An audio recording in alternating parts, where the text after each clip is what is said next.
Jordan के दौरे के बाद इथोपिया पहुंचे पीएम मोदी। प्रधानमंत्री अभी अहमद अली ने गले लगाकर किया स्वागत। पीएम मोदी और इथोपिया के प्रधानमंत्री के बीच में अनौपचारिक बातचीत, 2 दिन का राजकीय दौरा। प्रधानमंत्री ने अम्मान में भारत और जॉर्डन बिजनेस मीट में की शिरकत। बोले भारत जॉर्डन का तीसरा सबसे बड़ा ट्रेडिंग पार्टनर। प्रधानमंत्री बोले भारत आज दुनिया की तीसरी सबसे बड़ी अर्थव्यवस्था। भारत की ग्रोथ रेट 8% के ऊपर। पीएम मोदी ने जॉर्डन के क्राउन प्रिंस से मुलाकात की। दोनों नेताओं की कार में एक साथ बैठने की तस्वीर आई सामने। अम्मान में पीएम मोदी ने जॉर्डन म्यूजियम का दौरा किया। क्राउन प्रिंस अल हुसैन ने बारीकी से एक-एक चीजों को बताया। मनरेगा का नाम बदलने पर भारी बवाल। लोकसभा की कार्रवाई शुरू होते ही विपक्षी सांसदों का हंगामा, बिल के विरोध में नारेबाजी। हंगामे के बीच जी राम जी बिल लोकसभा में पेश। कृषि मंत्री शिवराज सिंह चौहान ने विधेयक पेश किया। शिवराज सिंह चौहान बोले गरीबों के कल्याण के लिए बिल लेकर आए। नए बिल से गांव का संपूर्ण होगा विकास। 125 दिन के रोजगार की गारंटी होगी पूरी। विपक्ष के आरोपों पर शिवराज सिंह चौहान का पलटवार। कहा कि हम महात्मा गांधी का पूरा सम्मान करते हैं। राम राज्य की बात करने वाले बाबू हमारे दिल में बसते हैं। मनरेगा का नाम बदलने पर प्रियंका गांधी का सरकार पर हमला। कहा नाम बदलने की ये सड़क समझ नहीं आती। नए बिल से ग्राम पंचायत का अधिकार छीना जा रहा है। प्रियंका गांधी बोली कि नया बिल संविधान की मूल भावना के खिलाफ। केंद्र का नियंत्रण बढ़ रहा है, जिम्मेदारी घट रही है। बिलों को स्थायी समिति के पास भेजा जाए। प्रियंका गांधी बोली कि नाम बदलने की आड़ में योजना को खत्म करने की तैयारी। समझ नहीं आ रहा कि योजना का नाम क्यों बदलना चाहते हैं। कांग्रेस सांसद थरूर ने भी जीराम जी बिल को सही से चर्चा की मांग की है। कहा विधेयक का नाम ठीक नहीं है। संविधान के अनुसार किसी बिल का नाम 2 भाषा में नहीं हो सकता है। बीजेपी महासचिव तरुण चुग बोले कि कांग्रेस ने मनरेगा को सिर्फ कागजी योजना बनाकर रख दिया। मोदी सरकार इसे हकीकत में बदल रही है। अनुराग ठाकुर का कांग्रेस पर हमला। कहा कांग्रेस शासन में लोगों को पैसे नहीं मिलते थे। कोविड के दौरान मोदी सरकार ने गरीबों के लिए खजाना खोला। टीएमसी ने मनरेगा का नाम बदलने का किया विरोध। कल्याण बनर्जी बोले कि बीजेपी को आज भी गांधी नहीं वोट से पसंद है। कांग्रेस सांसद रंजन बोले कि मुख्य मुद्दों से ध्यान भटकाने के लिए नाम बदला जा रहा है। महात्मा गांधी से भी बीजेपी को दिक्कत होना दुर्भाग्य की बात है। कांग्रेस सांसद मनीष तिवारी बोले कि मनरेगा देश की सबसे सफल योजना। नए बिल से राज्यों का बोझ डाला जा रहा है। ऐसा ही होता रहा तो योजना खत्म हो जाएगी। कांग्रेस के विरोध का बीजेपी ने पलटवार किया। सांसद दिनेश शर्मा बोले कि बिल के नाम में राम है, इसलिए कांग्रेस को दिक्कत। कांग्रेस राम का अस्तित्व नहीं मानती। रविशंकर प्रसाद बोले राम भक्तों पर गोलियां चलवाने वाले आज राम और गांधी की बात कर रहे हैं। गांधी जी ने भी कभी परिवारवाद की राजनीति की बात नहीं की। जी राम जी बिल्कुल लेकर अखिलेश यादव भी हमलावर। कहा कि सिर्फ नाम बदलने से कुछ नहीं होगा। बीजेपी सिर्फ नाम बदलकर दूसरे के काम को अपना बताती है। सपा सांसद रामगोपाल यादव बोले कि इस बिल की जरूरत ही नहीं थी।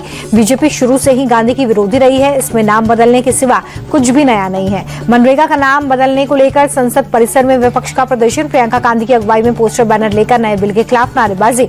एसआईआर पर राज्यसभा में चर्चा के दौरान केंद्रीय मंत्री जेपी नड्डा बोले कि वोटर लिस्ट का समय समय पर शुद्धिकरण चुनाव आयोग का संवैधानिक अधिकार है। केंद्रीय मंत्री शांतनु कि पश्चिम बंगाल में ऐसा होना अनिवार्य है। 2011 से अब तक संदिग्ध मतदाताओं का आंकड़ा आएगा सबके सामने। कांग्रेस नेता सचिन पायलट का एसआईआर को लेकर केंद्र से सवाल पूछा। सरकार बताए पिछले 11 सालों में कितने घुसपैठिए देश से निकले। बीजेपी पर बढ़ती समाजवादी पार्टी अध्यक्ष अखिलेश यादव का बीजेपी की रणनीति और षड्यंत्र है। एसआईआर सबसे ज्यादा वोट वहां कटवाए जहां पर हार रहे हैं। एसआईआर को लेकर यूपी कांग्रेस अध्यक्ष जराय का बड़ा बयान। का इसकी आड़ में लोगों के वोट काटे जा रहे हैं। इसके लिए कम से कम 6 महीने समय देना चाहिए। बीमा सुधार बिल, सबका बीमा सबकी सुरक्षा लोकसभा में पेश। इंश्योरेंस सेक्टर में 100% विदेशी निवेश का रास्ता हुआ साफ। नए शहराल केस में सोनिया गांधी और राहुल गांधी को बड़ी राहत। ईडी की चार्जशीट पर संज्ञान लेने से राउज एवेन्यू कोर्ट का इनकार। राउज एवेन्यू कोर्ट ने कहा कि ईडी चाहे तो अपनी जांच जारी रख सकती है। निचली अदालत के फैसले के खिलाफ हाईकोर्ट जाने की तैयारी में ईडी। सोनिया राहुल को मिली राहत को कांग्रेस ने सत्य की जीत बताया। कहा मोदी सरकार की बदनीयत और गैर कानूनी तरीके से कई कार्रवाई बेनकाब हुई है। प्रियंका गांधी ने कोर्ट के फैसले का स्वागत किया। बोली हमने बार बार कहा सच्चाई की जीत होगी। इस मामले में कुछ भी सच्चाई नहीं है, सच्चाई आएगी सामने। कांग्रेस नेता और वरिष्ठ वकील अभिषेक मनु संघवी बोले कि ये बहुत महत्वपूर्ण फैसला, एक खोखला मामला था जिसे इतने ऊंचे लेवल तक ले जाया गया। कांग्रेस सांसद प्रमोद तिवारी बोले कि सत्यमेव जयते, सत्य की जीत हुई है। राजनीतिक बदले की भावना से सोनिया पर लगाए गए झूठे आरोपों का पर्दाफाश हुआ। पीएम मोदी ने विजय दिवस पर शहीदों को किया नमन। कहा राष्ट्र के प्रति शहीदों की वीरता और राष्ट्र प्रेम देशवासियों को हमेशा प्रेरित करता रहेगा। विजय दिवस पर राहुल गांधी ने ट्वीट कर शहीदों को नमन किया। कहा कि उनका अदम्य साहस, संघर्ष और बलिदान हर भारतीय के लिए प्रेरणा स्रोत। हिजाब विवाद पर गिरे सीएम नीतीश कुमार। आरजेडी का नीतीश कुमार पर बड़ा हमला। का नीतीश की मानसिक स्थिति दयनीय। आरजेडी ने नीतीश कुमार से मांगा इस्तीफा। कांग्रेस बोली नीतीश की हरकत माफी लायक नहीं। वायरल वीडियो को लेकर नीतीश कुमार पर भड़की सपा सांसद डिंपल यादव का एक मुख्यमंत्री को ऐसी हरकत शोभा नहीं देती। बिहार के डिप्टी सीएम सम्राट चौधरी बोले पिछली बार हमने 50 लाख लोगों को दिया था रोजगार, इस बार दोगुना करना हमारा टारगेट। बिहार के नालंदा में बुलडोजर एक्शन के दौरान बवाल। अतिक्रमण हटाने पहुंची नगर निगम टीम ने दुकानदार से भिड़ गए। पुलिस ने लाठीचार्ज कर मामले को शांत करवाया। गृह मंत्री अमित शाह से मिले बीजेपी के नवनियुक्त राष्ट्रीय कार्यकारी अध्यक्ष नितिन नबीन। शाह ने सफल कार्यकाल की दी शुभकामनाएं। सोशल मीडिया पर तस्वीरें की साझा। नितिन नबी ने केंद्रीय मंत्री नितिन गडकरी से की मुलाकात, राष्ट्रीय कार्यकारी अध्यक्ष बनने पर दी बधाई। बीएमसी चुनाव को लेकर एक्शन में एनसीपी अजीत गुट। मुंबई में हुई अहम बैठक, चुनावी रणनीति पर किया गया मंथन।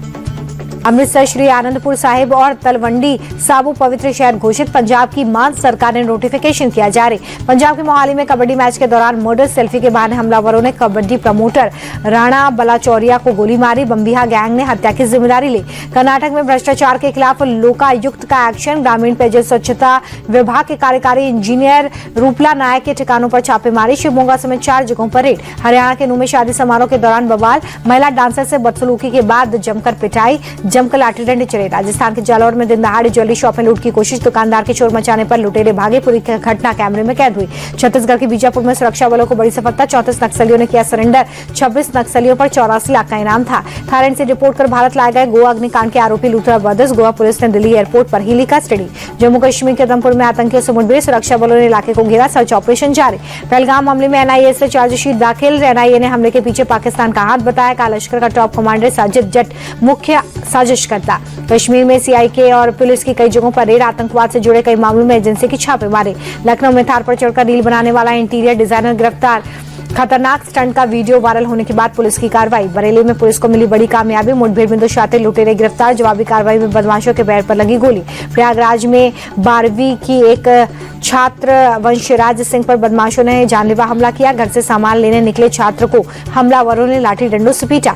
मुरादाबाद रेलवे स्टेशन पर वेलफेयर इंस्पेक्टर से मारपीट। रेलवे कोर्ट कॉम्प्लेक्स में कार पार्किंग को लेकर विवाद। जीआरपी पर भी बदसलूकी का आरोप। फतेहपुर में मामूली विवाद में भयंकर मारपीट। दबंगों ने खुलेआम लाठियां चलाई। 2 सगे भाइयों समेत 3 लोग जख्मी। पुलिस पड़ताल में जुटे। कानपुर में अवैध अतिक्रमण पर बुलडोजर एक्शन। 73 मकानों को किया गया ध्वस्त। सरकारी जमीन पर कब्जा करने गए थे।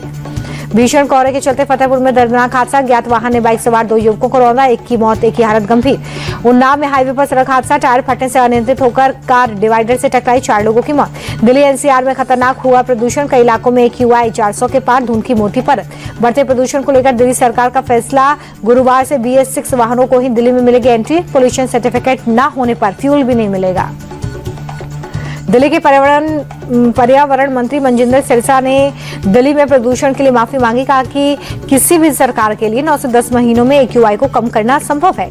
मनजिंदर सिरसा बोले कि प्रदूषण की ये बीमारी हमें आम आदमी पार्टी की सरकार ने दी है। हम इसे ठीक करने में लगे हैं। हर दिन AQI को कम किया है।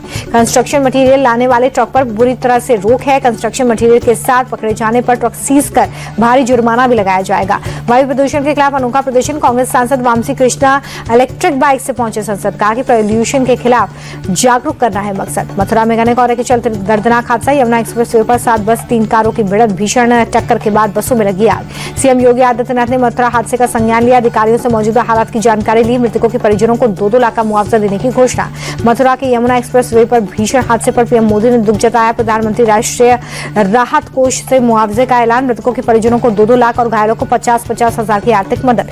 यमुना एक्सप्रेसवे पर हुए हादसे के चलते खंडावली टोल प्लाजा पर भीषण जाम। गाड़ियों की लंबी कतार। रेंगती दिखी गाड़ियां।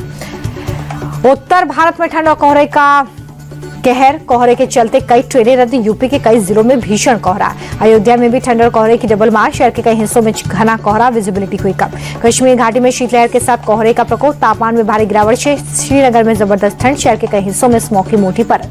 राजस्थान के कोटपुतली में ट्रांसपोर्ट व्यापारी का फिल्मी अंदाज में अपहरण। ऑफिस में घुसकर तोड़फोड़। व्यापारी को जबरन गाड़ी में बिठाकर फरार। वारदात कैमरे में कैद हुई।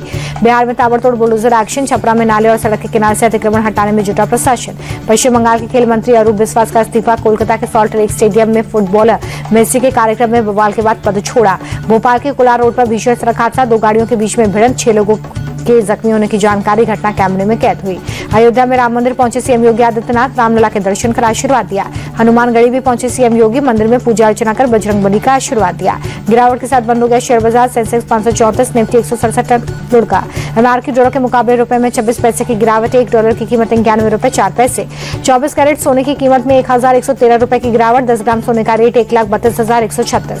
चांदी में भी 1446 रुपए की गिरावट। 1 किलो चांदी की कीमत 1,91,971 रुपए। नवंबर में थोक महंगाई दर बढ़कर -0.32% हुई। खाने पीने के चीजों के दाम बढ़े। अक्टूबर में थोक महंगाई -1.21% पर थी। ईडी ने यस बैंक के को फाउंडर राणा कपूर से की पूछताछ। अनिल अंबानी समूह की कंपनी से जुड़े मनी लॉन्ड्रिंग मामले में पूछताछ। 11,000 करोड़ के पब्लिक फंड के मिसयूज का आरोप। भारत का चीन को एक्सपोर्ट 32.83% बढ़ा। अप्रैल नवंबर में $12.2 बिलियन का एक्सपोर्ट रहा। नवंबर में ट्रेड डेफिसिट भी कम हुआ। भारत ने यूएन में पाकिस्तान को लगाई फटकार। भारतीय राजदूत बोले पाकिस्तान आतंकवाद का सेंटर, जम्मू कश्मीर और लद्दाख हमारा था, है और रहेगा। भारतीय राजदूत बोले कि कश्मीर का जिक्र पाकिस्तान के खतरनाक सोच को दिखाता है। भारत पाकिस्तान के हर आतंकी मंसूबे का जवाब देने के लिए तैयार। 26 मार्च को शुरू होगा आईपीएल का 19वां सीजन। 31 मई को खेला जाएगा फाइनल। बीसीसीआई ने फ्रेंचाइजी को दी जानकारी। बेंगलुरु पहला मैच खेलेगा। आईपीएल मनी ऑक्शन में ऑस्ट्रेलिया के ऑलराउंडर कैमरून ग्रीन की लगी लॉटरी। कोलकाता नाइट राइडर्स ने 25 करोड़ 20 लाख रुपए में खरीदा। आईपीएल इतिहास में सबसे महंगे विदेशी खिलाड़ी बने। श्रीलंका के मिथिशा पथिराना को कोलकाता नाइट राइडर्स ने 18 करोड़ रुपए में खरीदा है। बेस प्राइस 2 करोड़ रुपए। चेन्नई सुपर किंग्स से खेलते थे पथिराना। अबुधाबी में हो रहे मिनी ऑक्शन में भारत के ऑलराउंडर वेंकटेश अय्यर को रॉयल चैलेंजर्स बेंगलुरु ने 7 करोड़ में खरीदा है। पिछले मेगा ऑक्शन में केकेआर ने 23 करोड़ 75 लाख में खरीदा था।